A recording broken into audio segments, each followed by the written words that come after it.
تمہید کے بعد آپ بچوں کو بغور سننے کی تاکید کے ساتھ عبارت کی قرأت کریں۔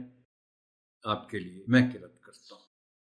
محترم ٹیچر، پہلے بھی شاید میں نے اس بات کا ذکر آپ سے کیا ہو، لیکن میں اس بات کا اعادہ کرنا چاہوں گا کہ میں آپ کے لیے قرأت کیوں کرتا ہوں۔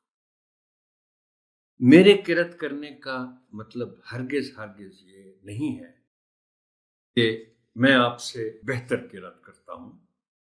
ماشاء اللہ آپ کا تعلق تدریس کے پیشے سے ہے، لیکن شاید میرے مخاطب وہ ٹیچر ہیں جن کو اس طرح کے نمونے کی پڑھائی کی ضرورت ہے، اس لیے کہ انہوں نے پھر بچوں کے سامنے متن کی قرأت کرنا ہوگی، اور قرأت کرتے ہوئے جن باتوں پر زور دیا جاتا ہے آپ کے لیے، ٹیچرز کے لیے، وہ یہ ہے کہ ایک تو اس طرح قرأت کی جائے متن کی کہ ہر لفظ الگ الگ واضح طور پر بولا جائے۔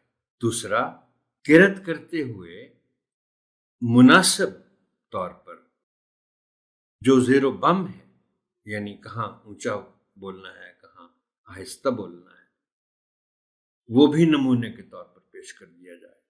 اور تیسرا کہ الفاظ کو درست تلفظ کے ساتھ بولا جائے۔ اور آخری بات یہ کہ یہ ساری باتیں دھیان میں رکھتے ہوئے متن پڑھنے کی جو روانی ہے وہ بھی متاثر نہ ہو۔ ہر وہ کام جو آپ کی آمدنی کا ذریعہ ہو پیشہ کہلاتا ہے۔ پیشے مختلف قسم کے ہوتے ہیں۔ پیشہ ماحول، تعلیم یا جگہ کے مطابق اختیار کیا جاتا ہے، اس لیے دیہی اور شہری علاقوں کے پیشے مختلف ہوتے ہیں۔ گاؤں کے لوگ سادہ اور دیسی خوراک کھانے کی وجہ سے صحت مند اور جفاکش ہوتے ہیں۔ کھیتی باڑی اور مزدوری ان لوگوں کا پسندیدہ پیشہ ہے۔ انسان صبح سویرے بیلوں کی جوڑی یا ٹریکٹر کے ساتھ کھیتوں میں ہل چلاتے نظر آتے ہیں۔ مزدور کھیتوں میں گوڈی کرتے، پانی دیتے یا فصل کاٹتے ہیں۔ دیہی زندگی کا ایک اور اہم پیشہ بھینسیں، گائیں اور بھیڑ بکریاں پالنا ہے۔ گوالے بھینسوں اور گایوں کا دودھ شہر لے جا کر بیچتے ہیں۔ گاؤں کی عورتیں مرغیاں پال کر ان کے انڈے مہنگے داموں بیچتی ہیں۔ گاؤں میں کمہار مٹی کے برتن بناتے ہیں۔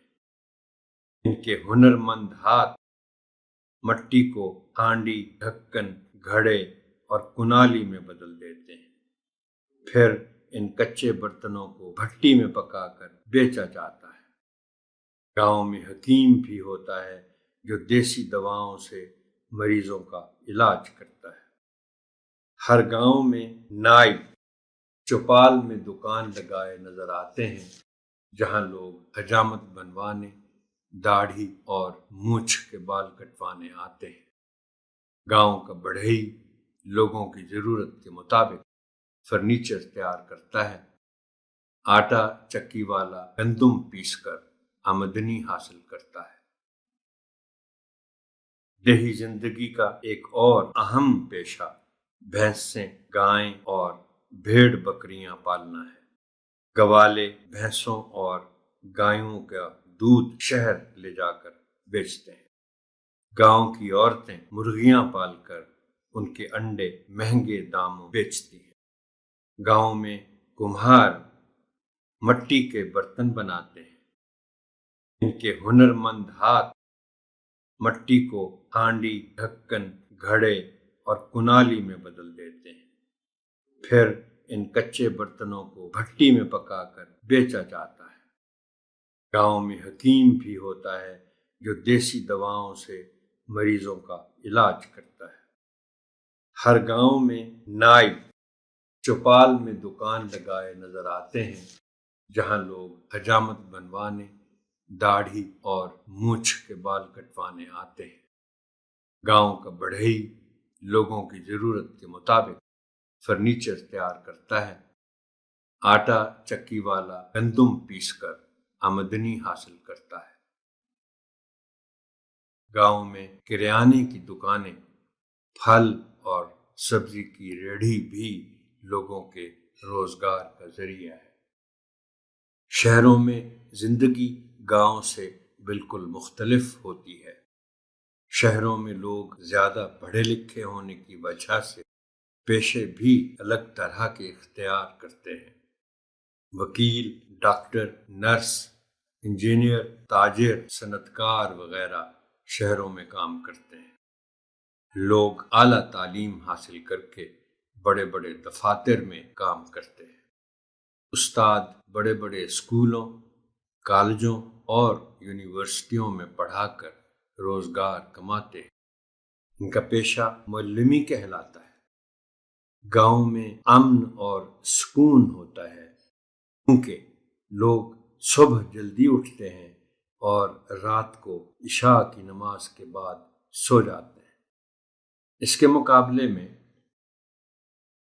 شہروں میں افراتفری اور شور و غل زیادہ نظر آتا ہے۔ لوگ رات گئے تک جاگتے ہیں اور روزگار کے چکر میں دن رات کام کرتے نظر آتے ہیں۔ شہر ہو یا گاؤں، ہم جو بھی پیشہ اختیار کریں، اس میں مہارت حاصل کرنے کے لیے اس کی تعلیم حاصل کرنی چاہیے اور پوری محنت اور ایمانداری سے کام کرنا چاہیے تاکہ اپنی روزی کو حلال بنا سکیں۔